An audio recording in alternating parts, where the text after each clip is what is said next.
কদিন আগে আমরা একটি শিশুর মৃতদেহ এবং তার পাশে ফাঁসিতে ঝুলতে থাকা তার মায়ের লাশ দেখেছিলাম। এই দুজনের হতভাগ্য ও স্বামী এবং দুর্ভাগা পিতা, তিনি তার স্ত্রী এবং সন্তানের জানাজায় যেতে পারেননি। জেল গেটে তাদেরকে দেখতে পেরেছিলেন 5 মিনিটের মতো। সেই 5 মিনিটে তিনি তার জেলখানার দুমুঠো মাটি এনে তার পরিবারের কাছে দিয়ে বলেছিলেন তাদের কবরে যেন এই মাটিটা একটু ছড়িয়ে দেওয়া হয়। এই ঘটনার নির্মমতা, বিষাদের গাঢ়তা এত বেশি ছিল যে সেদিন পুরো বাংলাদেশ স্তব্ধ হয়ে গিয়েছিল।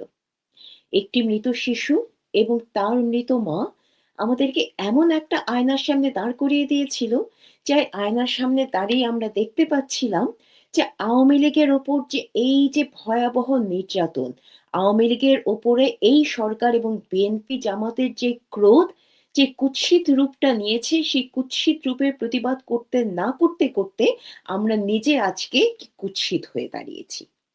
কিন্তু প্রিয় দর্শক, এই যে জুয়েল হাসান সাদ্দাম এবং তার স্ত্রী এবং পুত্রের ঘটনা, এই ঘটনাটাই কি আওয়ামী লীগ যারা করেন তাদের পরিবারের সদস্যদের উপরে হওয়া নির্যাতনের একটাই মাত্র উদাহরণ?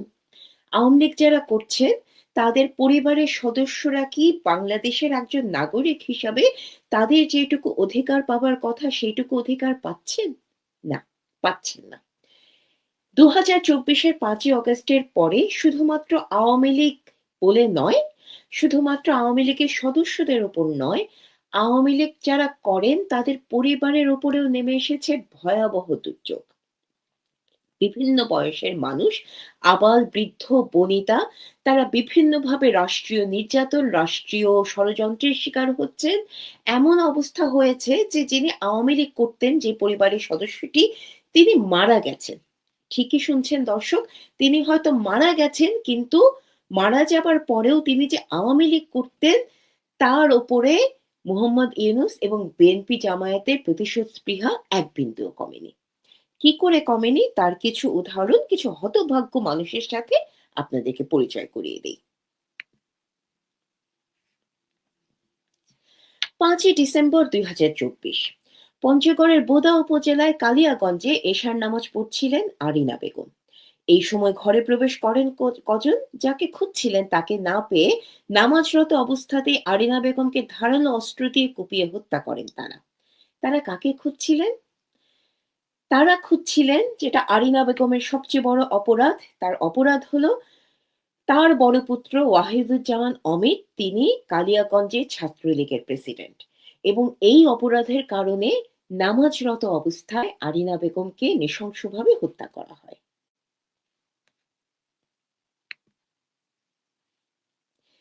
২৬শে সেপ্টেম্বর ২০২৫ পুলিশ ছাত্রলীগ নেতা আরিফুল ইসলাম হৃদয়ের বাসায় যায় তাকে খুঁজতে। তাকে না পেয়ে গ্রেফতার করে তার বৃদ্ধ বাবা মোহাম্মদ নুরুল ইসলাম এবং তাদের বাসার গাড়ির চালককে পর্যন্ত। হৃদয়ের পরিবারকে বলা হয়, হৃদয় যদি পুলিশের কাছে ধরা দেয় তাহলে এই নুরুল ইসলামকে ছেড়ে দেওয়া হবে, যদি ধরা না দেয় তাহলে মামলা দেয়া হবে নুরুল ইসলামের ওপর। আবার নুরুল ইসলামের অপরাধ কি? তার অপরাধ হলো তার ছেলে ছাত্রলীগ করে, এবং মোহাম্মদ ইউনূসের আদালতে এর থেকে বড় অপরাধ আর কি হতে পারে বলুন? ৬ই নভেম্বর ২০২৫ গ্রেফতার হন নারায়ণগঞ্জের যুবলীগ কর্মী মোহাম্মদ সুমন। সুমন গ্রেফতার হবার পর টানা দুদিন থানা ও আদালতে ছুটে বেরিয়েছেন তার ৯ মাসের অন্তঃসত্ত্বা স্ত্রী হাফেজা বেগম। তার প্রসবের তারিখ ছিল নভেম্বরের শেষের দিকে, কিন্তু প্রচণ্ড অসুস্থ হয়ে যাওয়ায় ১১ তারিখ হাসপাতালে ভর্তি হন হাফেজা। সেদিন রাতেই মৃত সন্তান জন্ম দিয়েই হাসপাতালে মারা যান তিনি। শিশুটিকে সেদিনই কবর দেয়া হয়। পরদিন মৃত স্ত্রীর জানাজায় সুমনে প্যারোলে মুক্তি পান ৩ ঘন্টার জন্য। সেই সময় স্বজনেরা তাকে মৃত সন্তানের ছবি দেখালে কান্নায় ভেঙে পড়েন মোহাম্মদ সুমন, যে ছবিটি আপনারা এখন স্ক্রিনে দেখতে পাচ্ছেন। আমি জানি না কোনো আদালতে হাফেজা বেগমের মৃত্যুটা যে একটা খুন সেটা প্রমাণ করা কোনোদিন সম্ভব কিনা। কিন্তু এই আদালতের বাইরেও মোহাম্মদ ইউনূস প্রকৃতির আদালত বলে না একটা বিষয় আছে। সেই প্রকৃতির আদালতে একদিন নিশ্চিতভাবেই আপনাকে খুনি বলে আখ্যা দেয়া হবে। 27 ডিসেম্বর 2025 মৌলভীবাজারের বড়লেখায় কেশরীগুল গ্রামে কুপিয়ে হত্যা করা হয় জামাল উদ্দিন এবং তার ছোট ভাই আব্দুল কাইয়ুমকে। একই ঘটনায় গুরুতর আহত হন মোহাম্মদ জমির উদ্দিন। তাদের অপরাধ কি ছিল? তাদের অপরাধ ছিল জামাল উদ্দিনের ছেলে এবং আব্দুল কাইয়ুম এর ভাতিজা মেহেদী হাসান মৌলভীবাজার জেলা ছাত্রলীগের উপপ্রচার সম্পাদক ছিলেন এবং সেই কারণেই এই বয়স্ক দুজন মানুষকে বাড়িতে গিয়ে ধারালো অস্ত্র দিয়ে কুপিয়ে হত্যা করা হয়। তারপরে আসুন আপনাকে পরিচয় করিয়ে দেই। নোয়াখালীর বেগমগঞ্জের জেলে ৮ মাস ধরে বন্দী যে কিশোরকে আপনারা স্ক্রিনে দেখতে পাচ্ছেন, তার নাম জিদান। সেই ৮ মাস ধরে জেলে বন্দী জিদানের সাথে। জিদান পড়ে ক্লাস 10 এ। এমন না যে সে যদি আওয়ামী লীগের রাজনীতি করত, আওয়ামী লীগের রাজনীতি করা কোনো অপরাধ এরকম কোনো বিষয়ও না। কিন্তু তার নামে রাজনীতি করার এবং কোনো রকম কোনো রাজনৈতিক কর্মকাণ্ডের অংশ নেয়ার কোনো প্রমাণ নেই। কিন্তু তারপরেও এই 14-15 বছর বয়সী কিশোরটির বিরুদ্ধে একের পর এক মামলা দিয়ে ৮ মাস ধরে জেলে রাখা হয়েছে তাকে। তার অপরাধ কি? তার অপরাধ না প্রিয় দর্শক খুবই ভয়াবহ। তার বাবার নাম মোহাম্মদ উল্লাহ মানিক, যাকে বঙ্গবন্ধু ডাকতেন কালো মানিক বলে। সে কালো মানিক দীর্ঘদিন ধরে আওয়ামী লীগের রাজনীতিতে সক্রিয় ছিলেন এবং তিনি ছিলেন বেগমগঞ্জ আওয়ামী লীগের সাংগঠনিক সম্পাদক। দর্শক, আমি ছিলেন কেন বলছি? বলছি এই কারণে, তিনি মারা গেছেন আজ থেকে প্রায় ৫ বছর আগে। হ্যাঁ, ঠিকই শুনেছেন। পিতা ৫ বছর আগে মারা গেলেও তার কিশোর পুত্রকে বয়ে নিয়ে যেতে হবে তার পিতার আওয়ামী লীগ করার উত্তরাধিকার এবং বঙ্গবন্ধুকে ভালোবাসার অপরাধ। এই দুটো অপরাধে আজকে সে একজন ভয়ানক বন্দী হিসাবে ৮ মাস ধরে জেলের ভেতরে। এই ছেলেটা কবে বের হবে আমরা জানি না। এই ছেলেটার শিক্ষা জীবনের কি হবে ভবিষ্যতে আমরা জানি না। এই ছেলেটা বের হয়ে কতটুকু স্বাভাবিক জীবনযাপন করতে পারবে আমরা জানি না। মোহাম্মদ ইউনূস এবং বিএনপি জামায়াতের কোর্টে এইসব প্রশ্নের কোনো উত্তর নেই। তারপর ২৩শে জানুয়ারি ২০২৬ বাগেরহাটের সদর উপজেলা ছাত্রলীগের সভাপতি জুয়েল হাসান সাদ্দামের স্ত্রী কানিজ সুবর্ণা স্বর্ণালী তার শিশু পুত্রটিকে নিয়ে আত্মহত্যা করেন। সাদ্দামকে বারবার বাগেরহাট কারাগার এবং যশোর কারাগারে নেওয়া হচ্ছিল জামিনের জন্য শুধু নয়, স্বর্ণালীর ভয় ছিল সাদ্দামকে যশোর কারাগারে একবার নিয়ে নিলে তিনি হয়তো তার শিশু সন্তানটিকে নিয়ে সাদ্দামের সাথে দেখা পর্যন্ত করতেও পারবেন না। শিশুটিকে একবার জেল গেটে নিয়ে গিয়েছিলেন তিনি পিতার সাথে দেখা করাতে। সাদ্দাম জেলারের পায়ে ধরে মিনতি করেছিলেন যাতে শিশুটিকে একবার তিনি কোলে নিতে পারেন। জেলার তাকে সেই অনুমতি দেননি। এমনকি স্ত্রী ও সন্তান যখন মৃত, তখনও প্যারোলের আবেদন নাকচ করা হয়েছে সাদ্দামের। মৃত সন্তান আর স্ত্রী লাশের গাড়িতে করে নিজেরাই জেল গেটে গেছে তার সাথে দেখা করতে। স্ত্রী আর সন্তানের কপালে আদর করে সাদ্দাম বলেছেন, আমি একজন ব্যর্থ বাবা, ব্যর্থ স্বামী, আমাকে ক্ষমা করিস। তারপর কারাগারের দুমুঠো মাটি তার পরিজনের হাতে তুলে দিয়ে বলেছেন তাদের কবরে ছড়িয়ে দিতে। স্বর্ণালী আর তার সন্তানের মৃত্যু কি হত্যা নয়? কাউকে হত্যা করা হয় ধারালো অস্ত্র কিংবা বুলেট দিয়ে। সেই সব হত্যাকারীদের দেখা যায়, নাম নেয়া যায়। কিন্তু রাষ্ট্র নিজেই যখন হন্তারকের ভূমিকায়, তখন রাষ্ট্র নিজেই তখন তার নখদন্ত মেলে রাষ্ট্রীয় আইনের অপপ্রয়োগ করে রাষ্ট্রের সমস্ত যন্ত্রাংশ ব্যবহার করে কাউকে খুব কৌশলে মৃত্যুর পথে ঠেলে দেয়। এ কি শুধু হত্যা নয়? তখন সেটা হয় শুধুমাত্র হত্যা না, বিশাল কোনো পরিকল্পনার প্রাথমিক প্রয়োগ। সে বিশাল পরিকল্পনাটা কি? প্রিয় দর্শক, এই বিশাল পরিকল্পনাটা হলো আওয়ামী লীগের রাজনীতি যারা সরাসরি করেছেন শুধু তাদেরকে নয়, তাদের পরিবারকে হত্যা, নির্যাতন, গ্রেফতার এবং বিভিন্ন ষড়যন্ত্রের মাধ্যমে তাদের পারিবারিক কাঠামোকে ভেঙে দিয়ে তাদের মনোবলকে এমনভাবে ধ্বংস করা এবং তাদের মধ্যে এমনভাবে ভীতির সঞ্চার করা যাতে তারা ভেবে নেন যে তারা আওয়ামী লীগ করছেন এটাই তাদের অপরাধ, এবং তাদের এই অপরাধে শুধু যে তারা শাস্তি পাবেন তা না, শাস্তি পাবেন তাদের সমস্ত পরিবারের সদস্যরা। এবং এই শাস্তি দেওয়ার জন্যই মোহাম্মদ ইউনূস এবং জামাত বিএনপি তারা সম্মিলিতভাবে এই অত্যাচার নির্যাতনের ঘটনা ঘটিয়ে যাচ্ছে।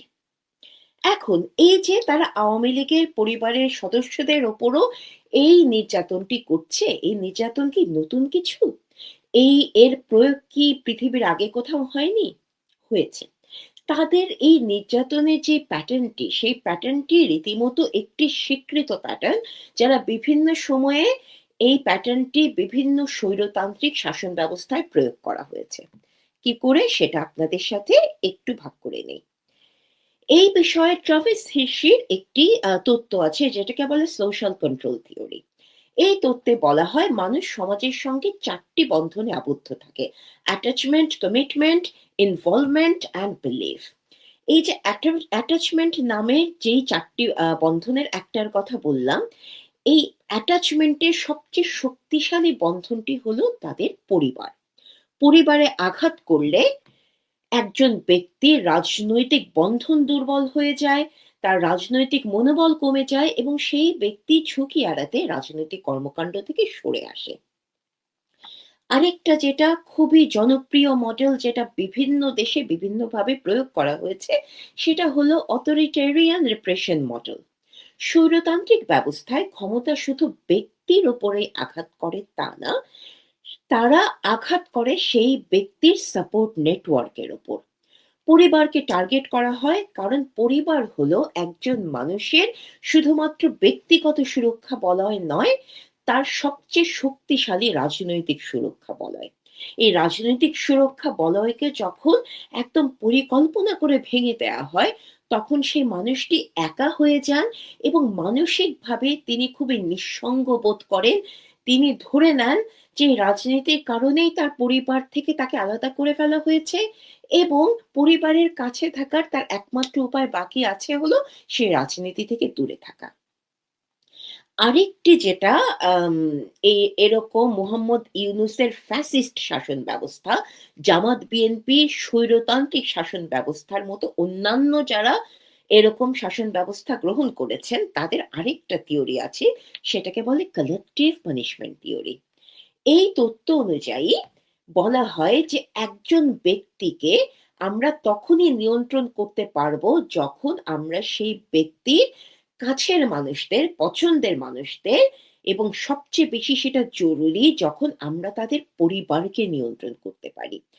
আমরা যখন তার পরিবারকে নিয়ন্ত্রণ করতে পারি, আমরা যখন সেই পরিবারকে, শুধু সেই ব্যক্তিটিকে নয়, সেই রাজনীতিকটিকে নয়, আমরা সেই পরিবারকেও শাস্তি দিতে পারি, তখন সে ব্যক্তিটির মধ্যে এক ধরনের অপরাধবোধ তৈরি হয়। যে অপরাধবোধের কারণে তাদের মধ্যে এক ধরনের মানসিক দোদুল্যমানতা দেখা দেয়।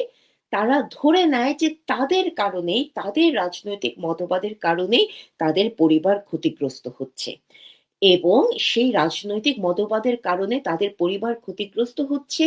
এই মতবাদ তাদের ওপরে এমনভাবে ধীরে ধীরে চেপে বসে যে তাদের সাহস, যে দুর্নিবার সাহস নিয়ে তারা নিজেরা তাদের প্রাণীকে ঝুঁকিতে ফেলতে বিন্দুমাত্র দ্বিধাবোধ করে না, সেই মনোবলটা তখনই ভেঙে যায় যখন তারা দেখতে পায় তাদের কারণে তাদের পিতা, মাতা, স্বামী, স্ত্রী, এমনকি সন্তান পর্যন্ত আজকে বিপদের মুখোমুখি। তো মোহাম্মদ ইউনূস এবং বিএনপি জামাত মিলে যেটা করছে, সেটা আসলে এই যে এতগুলো থিওরির কথা আমি বললাম, এই প্রতিটা থিওরির সার্থক প্রয়োগ। তারা খুব ভালো করে জানে এই থিওরির সার্থক প্রয়োগের মাধ্যমে আওয়ামী লীগের যে শুধুমাত্র ব্যক্তি কাঠামো আছে সেটা না, তার যে সামাজিক কাঠামো আছে। দর্শক আপনারা প্লিজ মনে রাখবেন, আওয়ামী লীগ কিন্তু শুধু আওয়ামী লীগ নয়। পুরো আওয়ামী লীগ একটা পরিবার।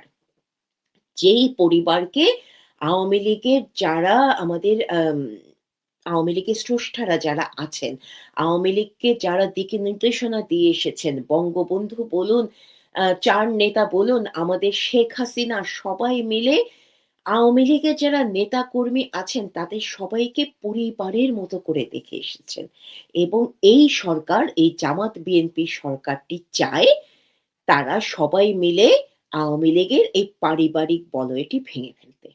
এই পারিবারিক বলয়টি তারা যখন ভাঙতে পারবে, তখন তারা আওয়ামী লীগের যে নিউক্লিয়াস আছে, সেই নিউক্লিয়াসটি হলো আওয়ামী লীগ সদস্যদের মনোবল। সেই নিউক্লিয়াসটি হলো আওয়ামী লীগের যেই বাণী তারা মাথার ভেতরে সবসময় রাখে, জীবন মৃত্যু পায়ের ভৃত্য, যেই বাণীকে কেন্দ্র করে তারা তলোয়ার, বুলেট কোনো কিছুরই পরোয়া করে না। সেই নিউক্লিয়াসে তারা আঘাত করতে চায়, যাতে আওয়ামী লীগ কাগজে কলমে সংগঠন হিসাবে ১০০ ভাগ ভেঙে পড়ুক বা না পারুক, তাদের সাহসের জায়গাটি, তাদের মনোবলের জায়গাটি, তাদের দুঃসাহসের জায়গাটি যাতে তারা ভেঙে দিতে পারে। এখন প্রিয় দর্শক, আমরা কি এই জিনিস হতে দিব?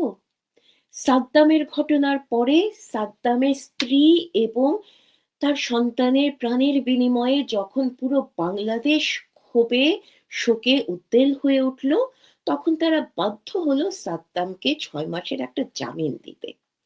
কিন্তু প্রিয় দর্শক, কেন? কেন একজন আওয়ামী লীগ কর্মীর জামিন পাবার জন্য, যেই জামিন পাওয়াটি বাংলাদেশের নাগরিকের অধিকার, সেই জামিন পাবার জন্য কেন তাদেরকে তাদের স্ত্রী এবং সন্তানের বলি চড়াতে হবে? হবে না তো। আপনারা আওয়ামী লীগ সমর্থন করুন বা না করুক, আপনারা আওয়ামী লীগকে এমনকি ঘৃণাও করতে পারেন।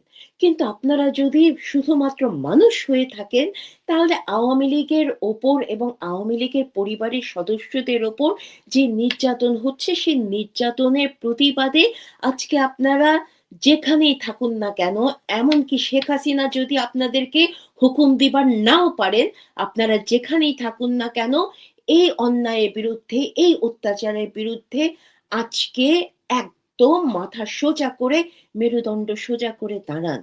কারণ দিনের শেষে আপনারা যখন আয়নার সামনে দাঁড়াবেন, তখন আয়নাতে একজন আওয়ামী লীগ সমর্থক কিংবা আওয়ামী লীগ বিরোধীকে দেখা যাবে না। আয়নার সামনে দেখা যাবে একজন মানুষকে। যে মানুষটিকে আপনারা দেখতে চান, আপনারা কি প্রস্তুত আছেন সেই মানুষটির কুৎসিত রূপ দেখতে? নাকি আপনারা সেই মানুষটির সুন্দরতম রূপ দেখতে চান, যেই মানুষটি আপনি হতে চান বলে নিজেকে কল্পনা করেন? আর আওয়ামী লীগের সদস্যদের এবং তার পরিবারকে বলছি, আপনারা বাংলাদেশের জন্য ১৯৭১ বঙ্গবন্ধু, বাংলাদেশের ৪ নেতীর জন্য, শেখ হাসিনার জন্য যে অপরিসীম ত্যাগ স্বীকার করেছেন, ত্যাগ স্বীকার করে যাচ্ছেন, তার কোনরকম কোনো প্রতিদান আমরা দিতে পারিনি, ভবিষ্যতেও দিতে পারব না। যেই হত্যা, নির্যাতন, জেল-জুলুমের মুখোমুখি আপনারা হচ্ছেন, তার জন্য আমরা কিছুই করতে পারিনি। কিন্তু এইটুকু আপনারা জেনে রাখুন, এই সবকিছুর একদিন না একদিন প্রতিশোধ নেয়া হবে। আমরা হত্যা, জুলুম কিচ্ছুতে বিশ্বাস করি না। আমরা অবিচারে বিশ্বাস করি না। কিন্তু আমরা বিশ্বাস করি এই প্রতিটা নির্যাতনের বিচার একদিন আমরা করব। আমরা হাফেজা বেগম, আমরা স্বর্ণালী, আমরা জিদান, আমরা এই প্রত্যেকটা মানুষ যা, যা হারিয়েছে, সেই প্রত্যেকটা হারানোর প্রতিশোধ আমরা প্রতি সময়ে আমরা নিয়ে যাব। প্রিয় দর্শক, এইটুকুই আমার বলার ছিল। ভালো থাকবেন সবাই। বিদায়। জয় বাংলা।